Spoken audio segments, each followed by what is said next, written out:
The night he opened his door to strangers was the same night Marcus Hale realized how thin the line was between dignity and desperation.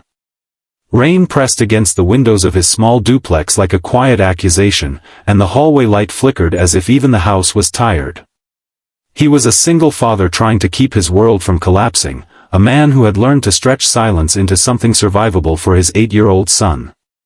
When two young women stood on his porch with a single suitcase between them and eyes that carried more fear than pride, Marcus had no idea that this moment, this simple decision to help, would change the meaning of his life forever. If you believe in kindness, second chances, and quiet acts that change destinies, take a moment right now to like this video, comment your thoughts, share it with someone who needs hope, and subscribe to the channel for more stories that remind us humanity still matters.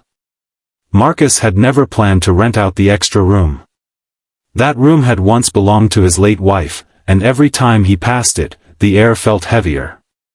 But grief did not pay bills, and love alone could not keep the electricity on.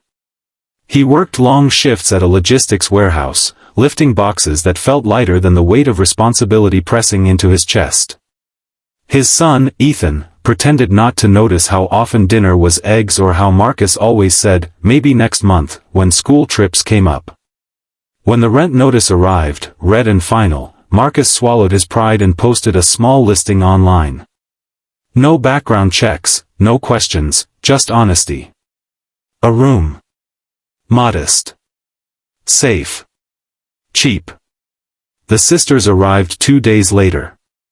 They introduced themselves simply as Ava and Lena, explaining they were looking for a quiet place while they figured things out.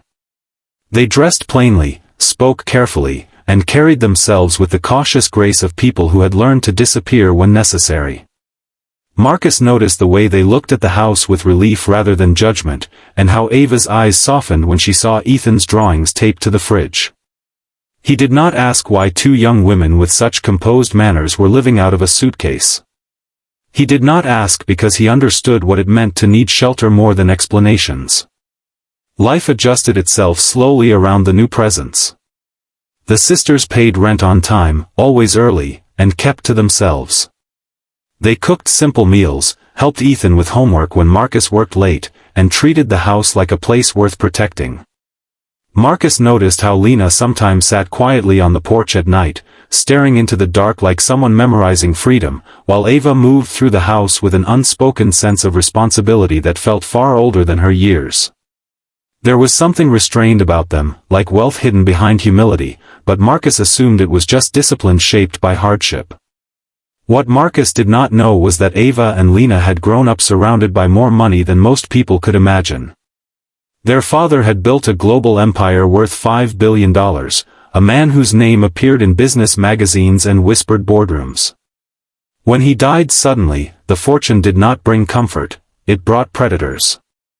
Lawsuits, hostile relatives, and powerful partners circled like vultures. The sisters became targets overnight, their lives shrinking under the weight of security threats and manipulation. When they chose to disappear, to step outside the world that only wanted their inheritance, they chose survival over luxury. They cut their hair, left their credit cards behind, and searched for somewhere invisible. Marcus's house became that place. Trouble arrived quietly, as it often does.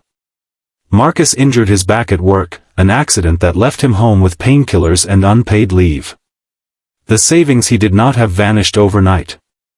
He tried to hide it, but stress carved lines into his face, and Ethan grew quieter. The sisters noticed. They noticed the unopened mail, the careful rationing, the way Marcus sat in the dark after his son fell asleep. They offered help in small ways at first, groceries appearing in the fridge, the electric bill paid anonymously.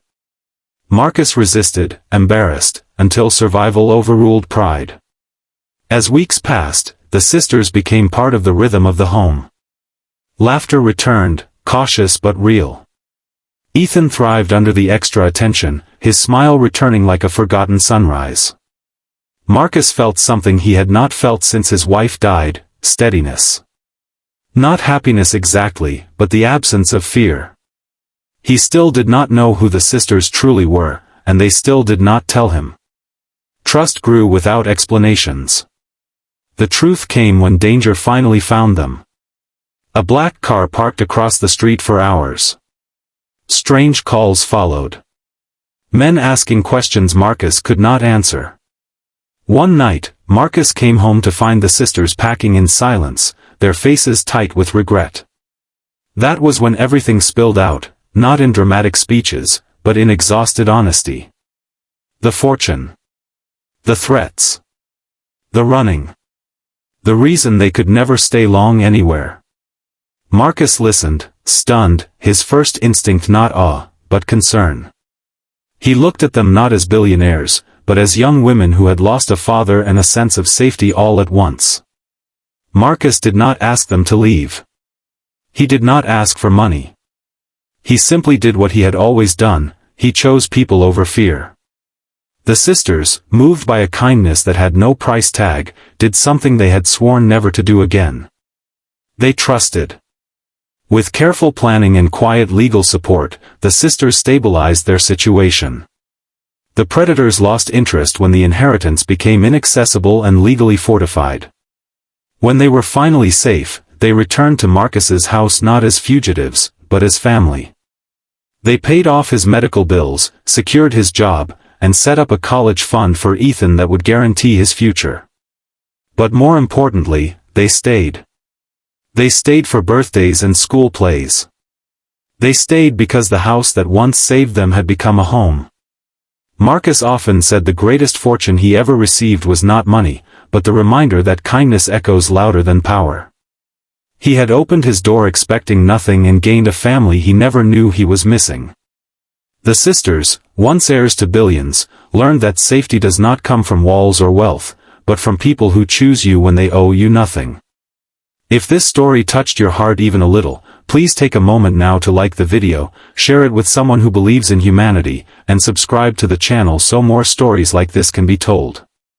Before the ending, I want to ask you something special. Comment below with the word kindness if you believe small good deeds can change lives. Because sometimes, the richest homes are not the ones filled with money, but the ones built on compassion, courage, and the quiet bravery of opening a door on a rainy night.